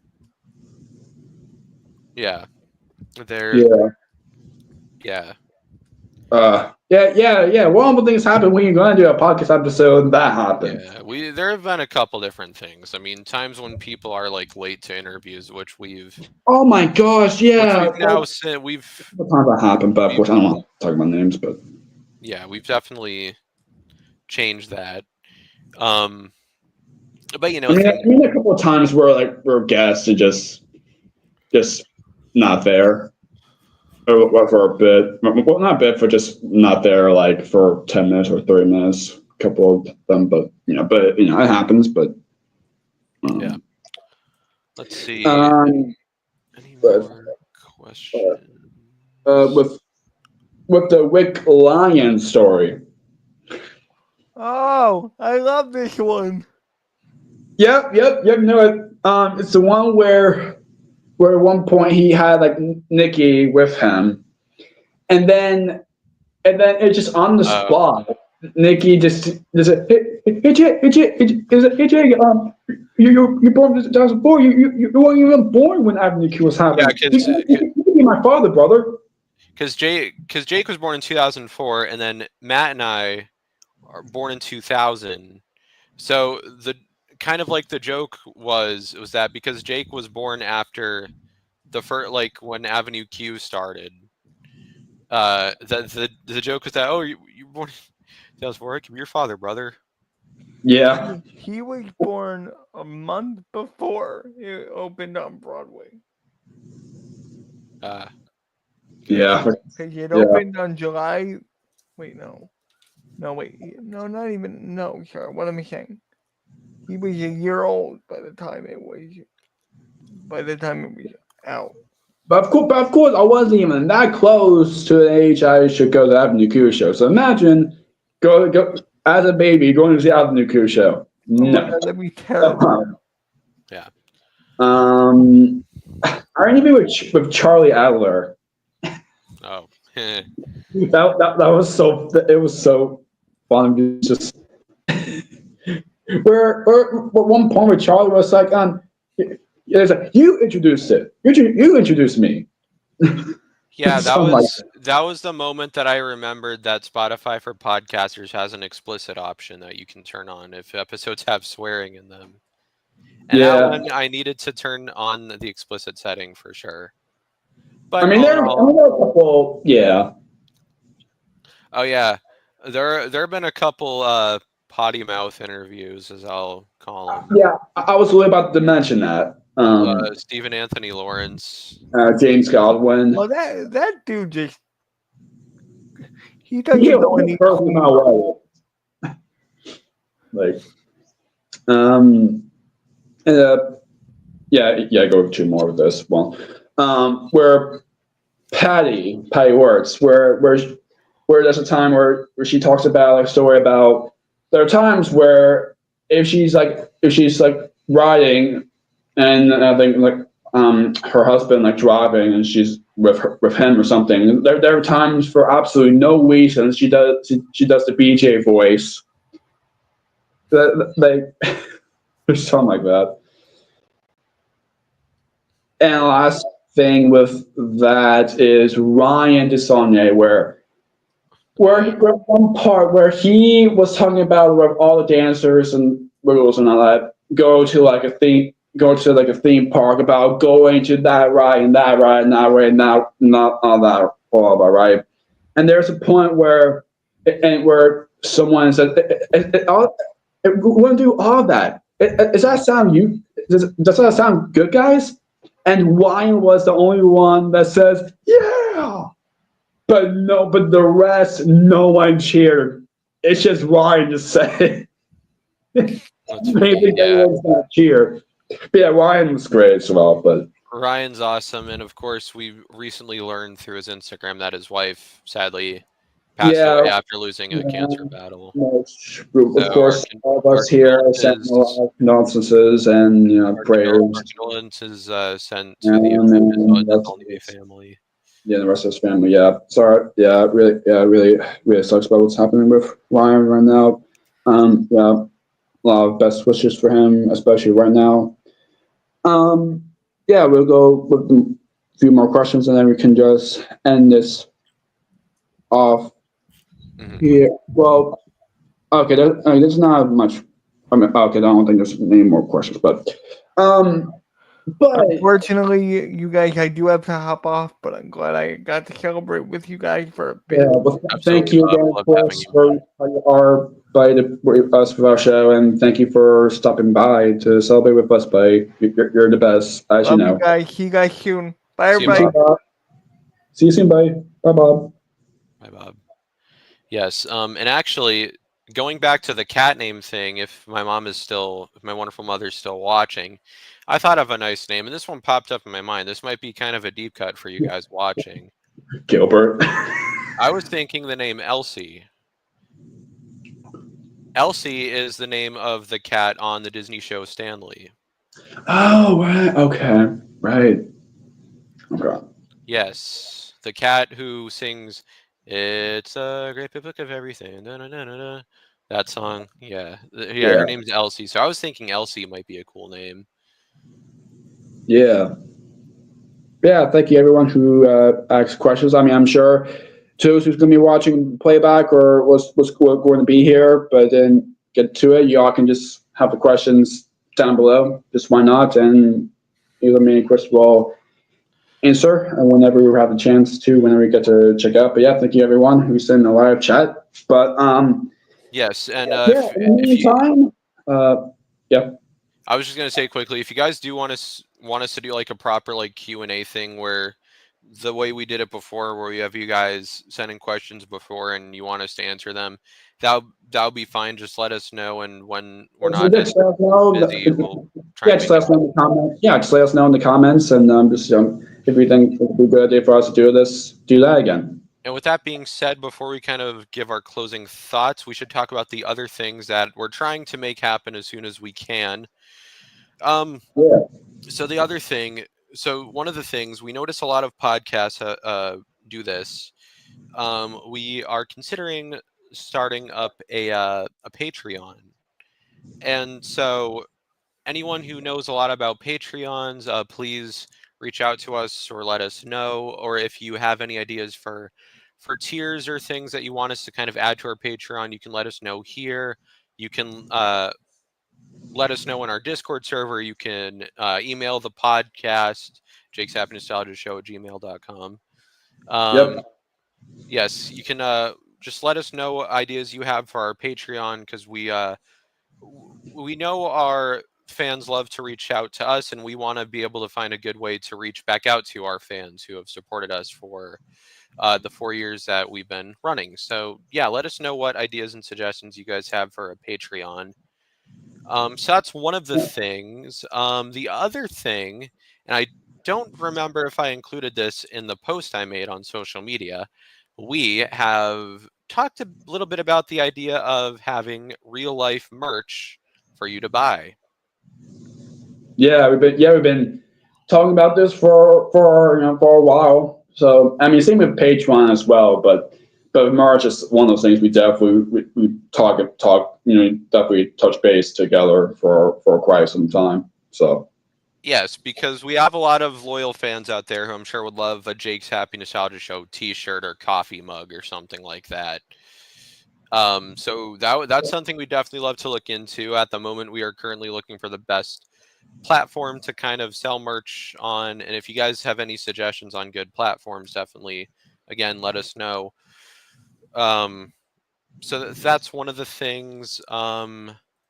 yeah, and another thing is, so as on the post on the when the fourth anniversary just came in, exactly on July 7th, and another thing that I said on there, that there's a possibility that there in the future that we might that there the website our website might the design is going to be changed for a little bit, but it's going to be probably Yes, more down the road. that's probably going to be yeah, it's probably going to be the most difficult thing to work on, because sometimes making websites can be a bit costly, but yeah, and again, as we've talked about earlier, we have the Throwback Thursday clips already. That was the first anniversary Yeah, related which thing. me, I'm the one who make the Throwback Thursdays, and Yep. Jake makes the Throwback Thursdays, and I kind of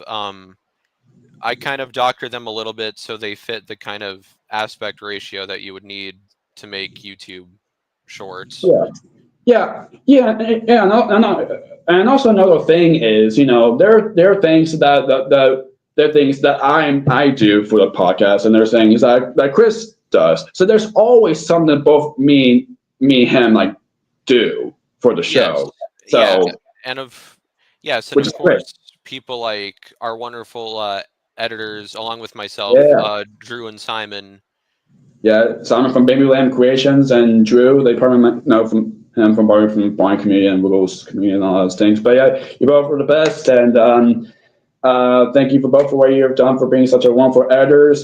Simon with his wonderful YouTube content he's been doing over the years, and such a two wonderful people, and for helping out with episodes to be out, and you two are the best for helping out with for alongside with Chris as well. So being the only so it's great to have more editors here. Happy 4 years, guys! Awesome anniversary show. Merch parent approved. Thank you, Mom. Really appreciate it. Yeah. But yeah. Mom? So, yes, thank you. So as we have reached the 2-hour mark, I think it's now time to kind of wrap things up and talk about kind of just our closing thoughts and kind of say goodbye. So yeah, Jake, you want to start? Yeah, of course. Thank you, Chris. With to end this off with me, I mean, of course, I know I kind of said it already, but we never knew we are still gonna do the show. We thought it was gonna be just kind of like a temporary project, and a COVID kind of project, like Chris already mentioned that already. Because at that time we was kind of like stuck. So in that time, and we just want to do something fun and do this like a podcast and all. We never thought we would. We never thought we would go, as how it is now. I realized that we have almost 2,000 subscribers, which wow, like over 4 years, 2,000 is pretty awesome. Yeah, because literally it wasn't even long ago that we made our that we did our 1,000 subscriber live stream. Right. And when we made the post about it, that was only like a year ago. And to think that we're now almost at 2,000, eesh. Yeah. Big achievement for us. For me, I just gotta in short, I would just say thank you to everyone, who takes the time to watch and listen to our show, and to the editors, and to Bob, and to Kieran and Ryan for helping us out back then, and of course to you, Jake. I mean, thank you for trusting me and to help you kind of launch the show, and to do all these interviews, and to be in every single one of them. Has been a huge honor. So, and after doing this for Bob's show, and kind of thinking to myself, it's been a while since I've actually interviewed someone. Could I do it again? But to think that I am able to do it again, and it's pretty much from the beginning, and still pretty much original co-host ever since. Yeah. So Boa's coming up, a really long way. But yeah, you're very welcome, Chris. I mean, from us to have no idea what to expect whatsoever, of course, to us to do this, together, and then like I kind of already said what I was going to say already, but thank you with all the fans out there watching, support what we're doing, appreciate, we want to keep this going for what's in for you guys, but not just with that part as well, but it's just because of how me and Chris, camaraderie together with, they want to talk about certain things to want the show to be, and all I can say is everyone, sometimes, and I mean, of course, most of the time, it's fun doing a podcast, like it really is. Yeah. But of course, there are times it can be really challenging. Yes. Yeah. There's always going to be ups and downs doing a podcast. So from us, do we kind of have that whole way through together and still doing this and doing this live stream and about to end this off? It's such a huge honor. I mean, I feel the show would be super different if I didn't even know you or Bob at all. So I can imagine myself like, oh gosh, Yeah, because as a kid, I mean, it's not something I really thought about much, but I was always the kind of quiet and shy kid who didn't really ever think about like being interviewed or doing interviews or anything like that. But you kind of like that with me too. But because us as adults, it's just it feels like we were more kind of open minded and comfortable to start doing that. Yes. Yeah. But yeah, before we end this off, thank you everyone, fans, and the people who are involved in the show. Of course, Lawful Bob, who just came in for a while. The editors, Drew and Simon, and of course you as well, Chris, for being there with me throughout the beginning. And let's keep this going for more years to come. And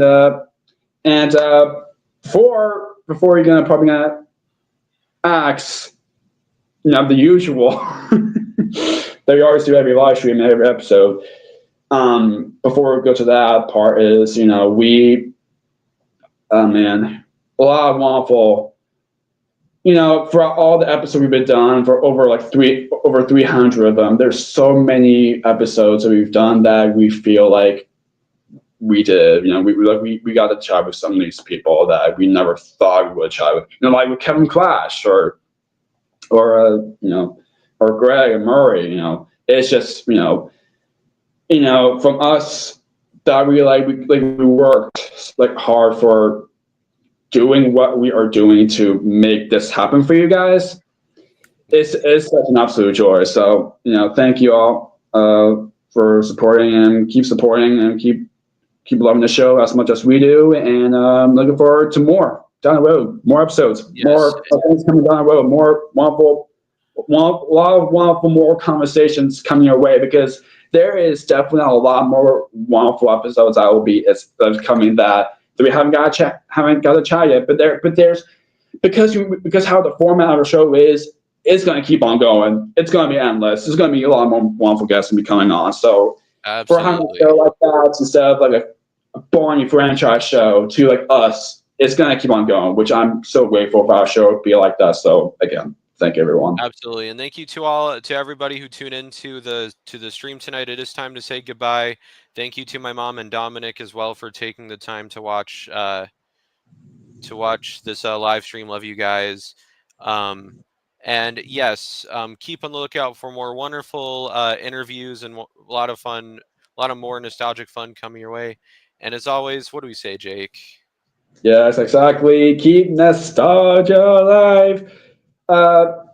It's such a joy for doing this for 4 years. I know it's already over at that point, but it's just an absolute treat for doing this. So doing the stream again for celebrating this milestone. So like Chris said, looking forward to more down the road with more wonderful